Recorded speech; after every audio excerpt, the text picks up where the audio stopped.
देखिए हॉरर में डिपेंड तो ये होता है कि हम जो दिखलाना चाहते हैं लोग को डरना चाहिए। एक हॉरर का वो होता है कि जो हम पिक्चर देख भी रहे हैं, डर भी रहे हैं लेकिन देखने की भी इच्छा हो, तो वो चीज़ है।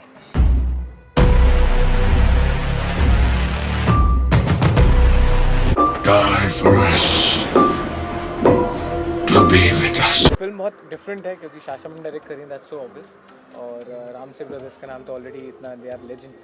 सो ये एक नए फ्लेवर के साथ में एक हॉरर बनाई जा रही है जिसमें अगली फेसेस की रिक्वायरमेंट नहीं है, सिर्फ डायरेक्शन से और ट्रीटमेंट से ही लोग डर जाएंगे और उनको मज़ा आएगा। दोस्तों, आज हम भारतीय हॉरर फिल्म के मार्गदर्शक रामसे ब्रदर्स के कुछ अनरिलीज्ड और अधूरी हॉरर फिल्मों के बारे में बात करेंगे।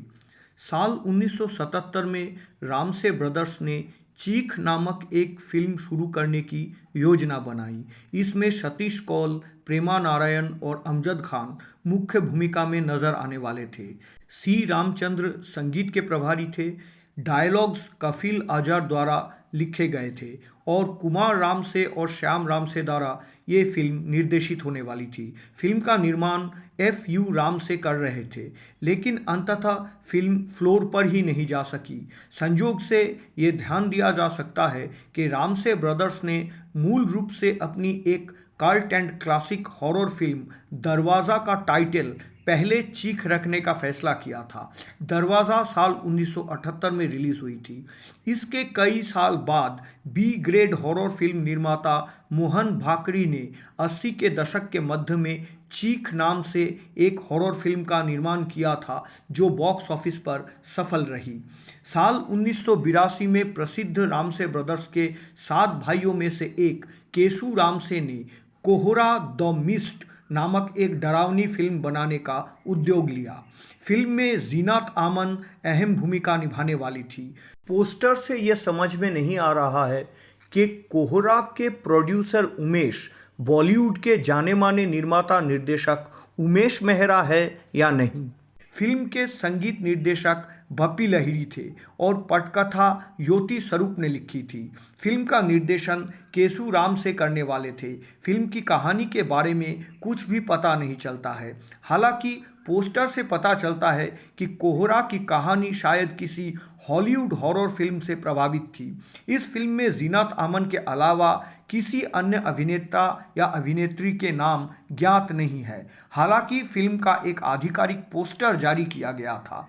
रामसे ब्रदर्स के बैनर तले एक हॉरर फिल्म जिसमें जीनत आमन जैसी अभिनेत्री को देखना वाकई ही एक अनोखी बात होती अगर ये फिल्म बन जाती, लेकिन आखिरकार ऐसा नहीं हो सका क्योंकि फिल्म शेल्फ्ड घोषित की गई। निर्देशक वीरेन नाग जी सन 1964 में विश्वजीत और वाहिदा रहमान को लेकर कोहरा नाम के एक सस्पेंस थ्रिलर फिल्म का निर्माण किए थे और इसके कई साल बाद 1993 में अरमान कोहली और आयशा जुल्का द्वारा अभिनीत एक फिल्म का टाइटल भी कोहरा रखा गया था।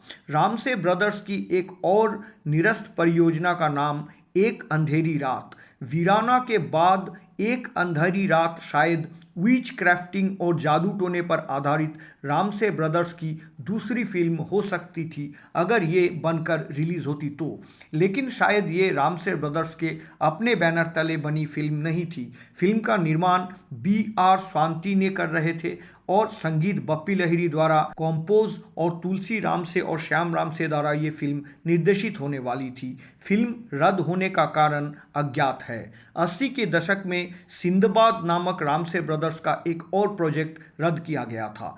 इस फिल्म के निर्माता थे नयन वोरा। फिल्म तुलसी रामसे और श्याम रामसे द्वारा निर्देशित होने वाली थी। फिल्म के कहानी कुमार रामसे द्वारा लिखी गई थी और संगीत श्यामजी घनश्याम जी द्वारा तैयार किया गया था।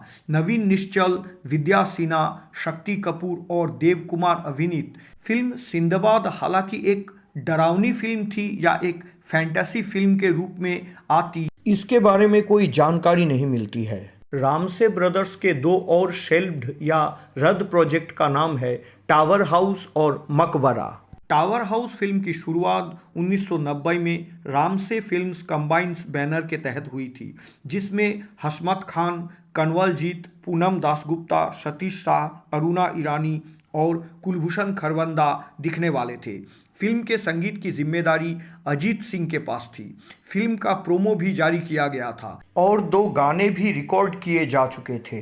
फिल्म के प्रमोशन में इस्तेमाल किया गया एक डायलॉग था, ये है टावर हाउस, यहाँ लोग दिन में भी आने से डरते हैं क्योंकि यहाँ घुसने से मौत मिलती है।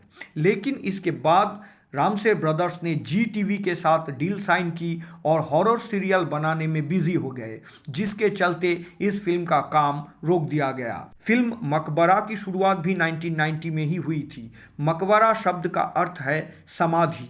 इस फिल्म के मुख्य कलाकार आतिश देवगन, मंजीत कुलर, नरेंद्र नाथ, भरत कपूर, राजेंद्र नाथ और महावीर शाह थे। फिल्म का निर्देशन अर्जुन रामसे कर रहे थे, सिनेमाटोग्राफी गंगू रामसे और संगीत की जिम्मेदारी रामसे ब्रदर्स के पेटेंट म्यूजिशियन अजीत सिंह लिए थे। लेकिन सीरियल में व्यस्तता के कारण आखिरकार ये फिल्म का काम भी रद्द कर दिया गया, फिल्म नहीं बन पाई। 1982 में बन रही फिल्म मौत का साया शायद रामसे ब्रदर्स की सबसे चर्चित अनरिलीज्ड फिल्मों में से एक है। इस फिल्म की कहानी एक Hollywood movie creatures from the black lagoon film की कहानी से प्रभावित थी। फिल्म में सुजीत कुमार, विजेंद्र घाटगे, सचिन जैसे सितारे मुख्य भूमिका निभा रहे थे। बप्पी लहिड़ी के कॉम्पोजिशन में इस फिल्म के सारे गाने रिकॉर्ड हो चुके थे और इसकी एलपी रिकॉर्ड और ऑडियो कैसेट भी जारी किया गया था। One of the heroines who had, left the shoot midway and gone away, and there were other issues, and I think one of the reasons for the movie getting stalled was that. आधिकारिक poster जारी होने के साथ साथ ही film का promotion भी शुरू हो गया था, लेकिन कुछ शेड्यूल्स की शूटिंग पूरी होने के बाद फिल्म मौत का साया का काम अचानक रोक दिया गया। रामसे ब्रदर्स की ओर से बताया गया था कि एक एक्ट्रेस को अचानक बीच में ही फिल्म छोड़कर चले जाने की वजह से फिल्म की शूटिंग रोक दी गई है। लेकिन मौत का साया की शूटिंग रुकने के पीछे असली वजह शायद इसकी कॉपीराइट इशू हो सकती है। फिल्म मौत का साया creatures from the black lagoon film की फ्रेम टू फ्रेम कॉपी बन जा रही है।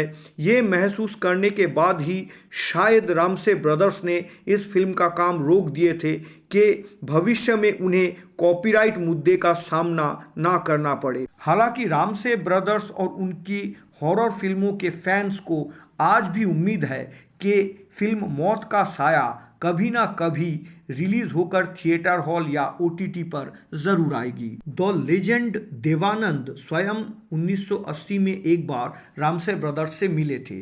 देवानंद चाहते थे कि रामसे ब्रदर्स उन्हें लेकर एक हॉरर फिल्म बनाए।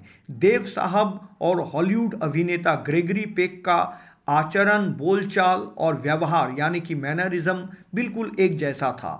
देव साहब के अनुरोध पर रामसे ब्रदर्स ने हॉलीवुड अभिनेता ग्रेगरी पेक के ही एक फिल्म द ओमन की कहानी पर आधारित एक डरावनी फिल्म के स्क्रिप्ट तैयार किए और देव साहब को हीरो बना दिए और उस स्क्रिप्ट पर काम शुरू करने का फैसला कर लिया।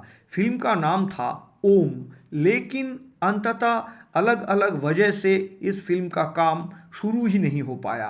इसके कुछ साल बाद 1986 में रामसे ब्रदर्स ने राजेश खन्ना और मंदाकिनी के साथ फिल्म ओम का काम दोबारा शुरू करने की कोशिश की। इस फिल्म में दूसरे और कलाकार थे अमजद खान, कुलभूषण खरबंदा, गुलशन ग्रोवर और डॉक्टर श्रीराम लागू। मुहूर्त के बाद फिल्म की 4 रील शूटिंग भी पूरी हो गई थी, लेकिन जल्द ही राजेश खन्ना ने एक्टिव पॉलिटिक्स में बिजी हो गए और वो राजनीतिक दुनिया में इतने उलझ गए कि फिल्म ओम का काम आखिरकार रामसे ब्रदर्स ने शेल्फ्ड घोषित कर दी। 1990 में रामसे भाइयों ने superhit Hollywood film Cat People की कहानी पर आधारित एक मल्टी स्टारर हॉरर फिल्म बनाने की योजना बनाई। फिल्म का नाम था डर। अगर ये फिल्म रिलीज होती तो शायद दर्शकों को फिल्म वीराना के बाद सेंसेशन छेड़ने वाली हीरोइन जैस्मिन को एक बार फिर बड़े पर्दे पर देखने का मौका मिल जाता। जैस्मिन के अलावा रामसे फिल्म्स के 2 अन्य लोकप्रिय पेटेंट कलाकार हेमंत बिरजे और अनिरुद्ध अग्रवाल भी फिल्म डर में काम करने वाले थे। दीपक पराशर को इस फिल्म में एक बेहद अहम भूमिका निभाने के लिए कास्ट किया गया था। सुनने में यह भी आता है कि इस फिल्म में एक्टिंग के लिए दीपक पराशर की लुक टेस्ट और मेकअप टेस्ट भी किया गया था, लेकिन इसके बाद कई वजह से फिल्म के कागजी काम और डॉक्यूमेंटेशन पूरा करने में देर हो गई। फिल्म फ्लोर पर जाने से पहले ही इसकी कहानी लीक आउट हो गई और मशहूर निर्माता निर्देशक महेश भट्ट ने कैट पीपल की कहानी पर आधारित फिल्म जुनून का काम शुरू कर दिया। इसके बाद रामसे ब्रदर्स ने फिल्म डर को शेल्फ्ड घोषित कर दी। इसके बहुत साल बाद 2017 में श्याम रामसे द्वारा कोई है नामक एक फिल्म शुरू की गई थी, लेकिन तुलसी रामसे की अचानक मौत और श्याम रामसे की बीमारी के कारण ये फिल्म नहीं बन पाई।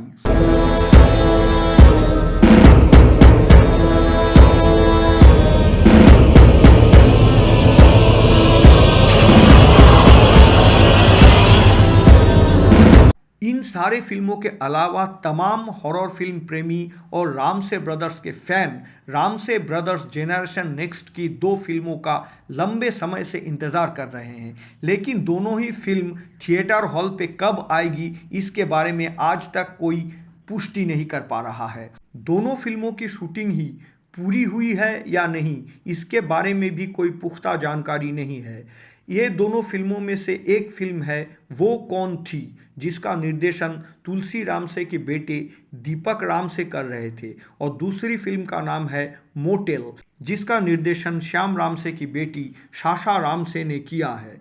So the character that I'm playing, the name is Amira Khanna, and she's a very sophisticated, subtle female जो अपनी बहन के लिए फाइट करती है, और उसकी जो बहन है she is actually possessed by a ghost, and the story is revolving around that. Film motel साल 2022 में हैलोवीन डे पे रिलीज़ होने वाली थी, लेकिन ये फिल्म आज तक ना ही थिएटर हॉल पे आई, ना ही ये OTT में आया। कहानी तो अभी नहीं बोल सकता हूँ मैं, क्योंकि कहानी बताना अच्छा नहीं है।